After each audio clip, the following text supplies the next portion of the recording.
Halo adik-adik mahasiswa di program studi agribisnis, jurusan agribisnis, Fakultas Pertanian Universitas Lampung.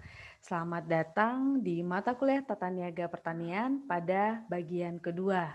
Topik yang akan mengawali pembelajaran kita pada bagian kedua ini yaitu mengenai dimensi pasar dalam bentuk dan ruang. Adapun capaian pembelajaran pada topik ini adalah diharapkan mahasiswa mampu menganalisis dimensi pasar dalam dimensi bentuk dan menganalisis dimensi pasar dalam dimensi ruang. Dari materi bagian 1, kita telah mengetahui bahwa tata niaga merupakan kegiatan yang produktif karena dapat menciptakan barang dan jasa lebih berguna dan dapat menumbuh kembangkan kegiatan yang lain. Nah, salah satu penciptaan nilai guna ini yaitu kegunaan karena bentuk atau form utility. Form utility merupakan kegiatan meningkatkan kegunaan barang dengan cara merubah bentuk menjadi lebih bermanfaat. Perubahan bentuk atau form transformasi ini dapat terjadi bermacam-macam.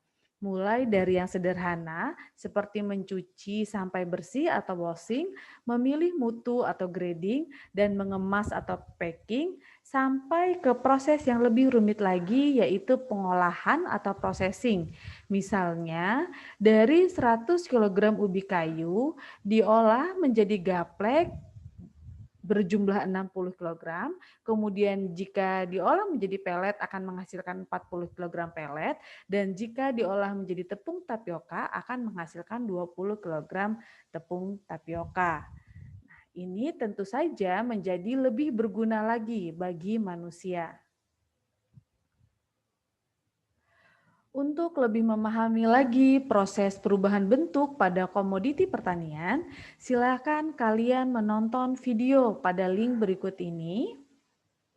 Ada 2 video, atau langsung dapat melihat video ini pada LMS Virtual Class Unila di mata kuliah Tata Niaga Pertanian untuk pertemuan ke-6. 2 video ini yaitu mengenai Bapak Ujang, kelompok tani setia yang meningkatkan derajat singkong menjadi tepung mokaf dan produk turunannya.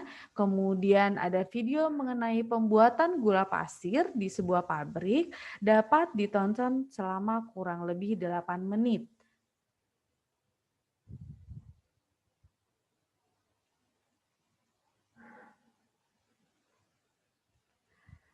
Perubahan bentuk komoditas pertanian seperti pada video yang telah kalian lihat atau banyak lagi contoh lainnya akan melalui pengolahan yang tentu saja memerlukan sejumlah biaya.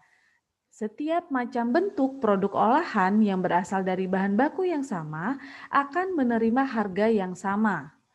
Pengertian ini dapat dijelaskan dalam bentuk fungsi nilai bersih atau net value function-nya.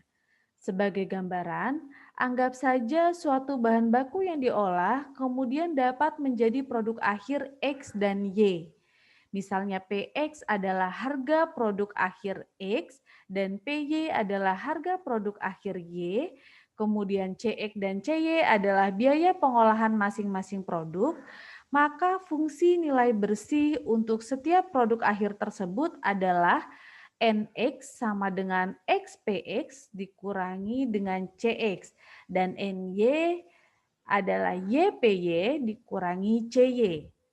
Dengan menganggap pasar dalam keadaan pasar bersaing sempurna, maka harga produk akhir PX dan PY akan mencapai keseimbangan melalui proses yang membuat NX sama dengan NY. Jadi fungsi nilai bersih ini merupakan bahan baku yang digunakan untuk menjadi bermacam-macam bentuk produk dan setiap macam bentuk produk yang berasal dari bahan baku yang sama akan menerima harga yang sama. Kemudian NX dan NY berhubungan melalui ongkos pengolahan. Jika NX tidak sama dengan NY, misalnya ternyata NX lebih besar dari NY, maka ini berarti bahwa bahan baku tersebut akan lebih berharga atau berguna jika diubah menjadi produk X.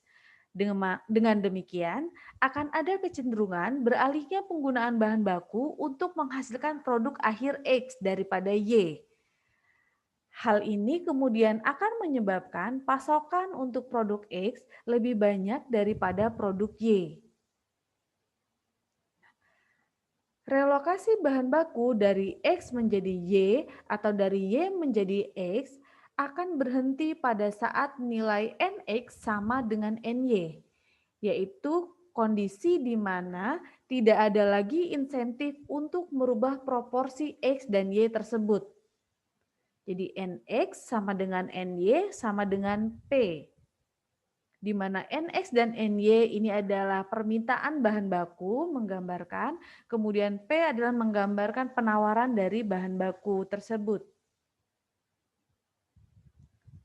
Fungsi nilai bersih berhubungan dengan harga bahan baku melalui ongkos pengolahan. Dengan persamaan NX sama dengan XPX dikurangi dengan CX. Jadi jika CX itu meningkat, maka nilai NX-nya akan menurun. Sehingga kemudian pengolahan untuk produk X akan menurun.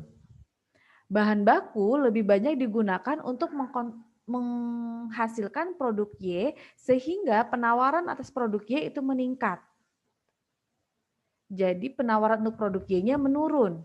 Karena penawaran produk X menurun, harga dari produk X ini akan meningkat.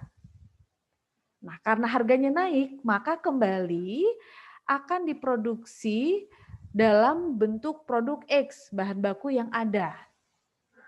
Sehingga penawaran untuk produk X itu akan meningkat kembali, dan ini akan menyebabkan nilai untuk harga produk Y meningkat. Nah, ini relokasi ini akan terus-menerus terjadi dan berhenti pada saat NX sama dengan NY, yaitu ongkos pengolahan berubah, harga pasar berubah.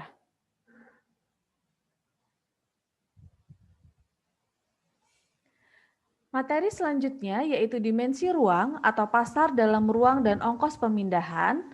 Nah, untuk dapat memahami tentang dimensi pasar dalam dimensi ruang ini akan digunakan kasus sederhana, yaitu satu produk dalam dua pasar.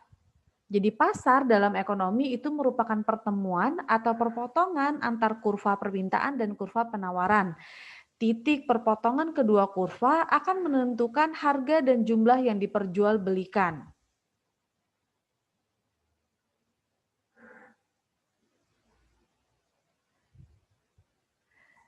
Dapat dilihat pada gambar ini ada dua pasar yang terpisah, yaitu daerah X dan Y.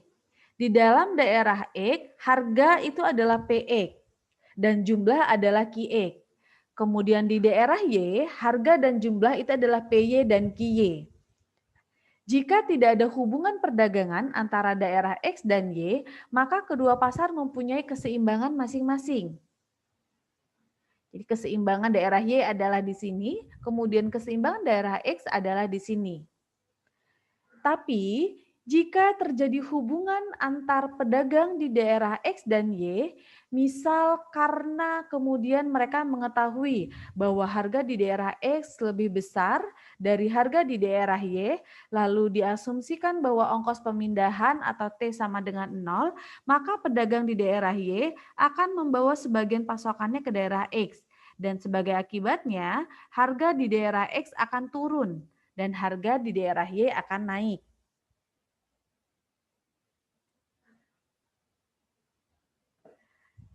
Terbukanya perdagangan antar daerah akan menyebabkan bersatunya permintaan dan penawaran dari kedua daerah tersebut menjadi satu kesatuan pasar.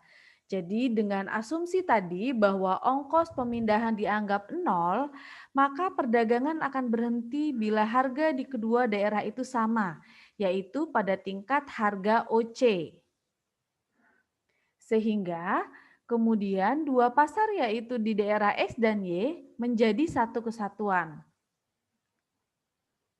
Tapi pada kenyataannya, jika terjadi proses perpindahan atau distribusi antar ruang, pasti akan ada biaya pemindahan.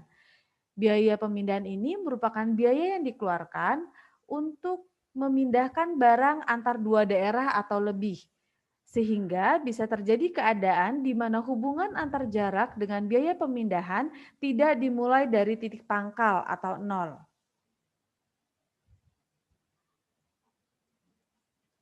Tadi di gambar sebelumnya, PY menjadi naik karena adanya perdagangan antar daerah yang kemudian akan menyebabkan permintaan untuk produk Y menurun. Tapi sebaliknya, karena PX menjadi lebih murah dari sebelumnya, karena ada tambahan pasokan dari daerah Y, maka permintaan akan produk X akan naik. Implikasinya, petani produsen di daerah X akan menggunakan faktor-faktor produksinya untuk penggunaan lain, dan petani produsen di daerah Y akan menggunakan faktor-faktor produksinya lebih banyak untuk memproduksi lebih banyak komoditi tersebut. Karena diasumsikan bahwa biaya pengangkutan diabaikan, maka dapat disimpulkan bahwa harga suatu barang akan terbentuk secara sempurna melalui kekuatan supply dan demand pada daerah tersebut. Jika dibahas kasus tersebut secara lebih realistis, ada distribusi antar ruang dan produksi dengan konsumsi terpisah. Ini berarti ada biaya pemindahan barang dan berpengaruh terhadap spesialisasi kerja dan perdagangan.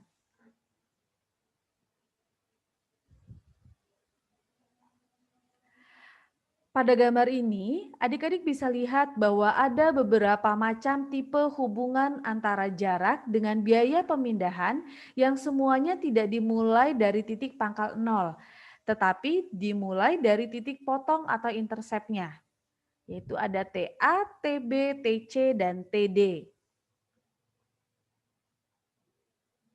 Gambar sebelumnya memperlihatkan bahwa biaya permulaan sama dengan titik potong kurva dengan sumbu vertikal, yaitu biaya untuk menutupi biaya terminal dan ongkos-ongkos lain yang tidak berhubungan dengan jarak.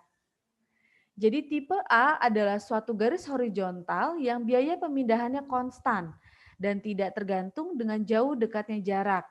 Misal ongkos perangko surat dalam satu kota.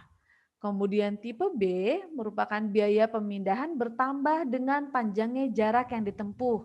Misalnya ongkos angkutan umum.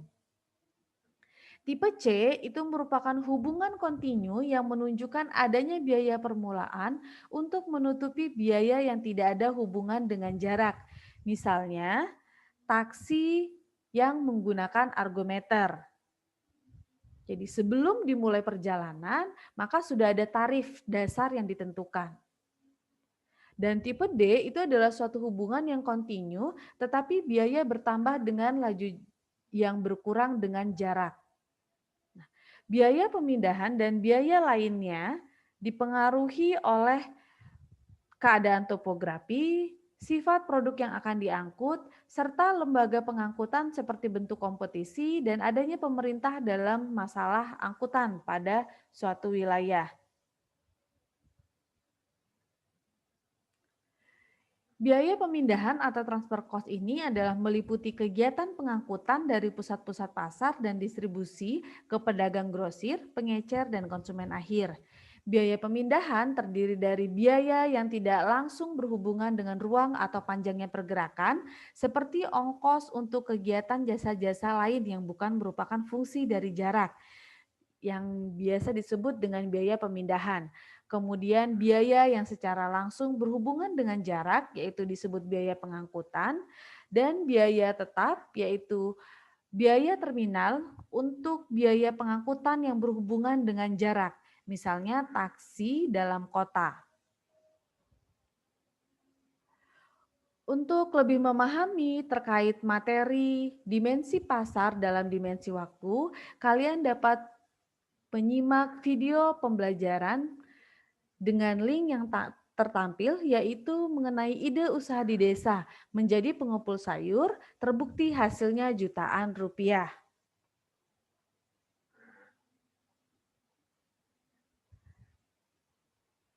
Dari penjelasan mengenai materi ini, maka diperoleh kesimpulan bahwa jika ada dua daerah memiliki komoditi yang sama, tetapi harganya berbeda, maka komoditi itu akan mengalir ke daerah yang harganya lebih tinggi.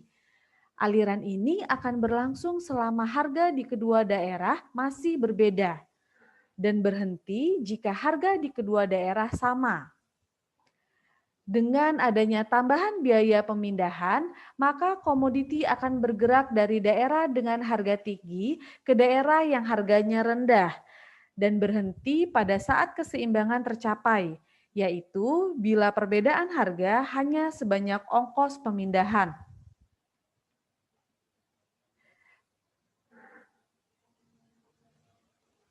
Demikianlah penjelasan mengenai materi dimensi pasar dalam dimensi bentuk dan dimensi waktu.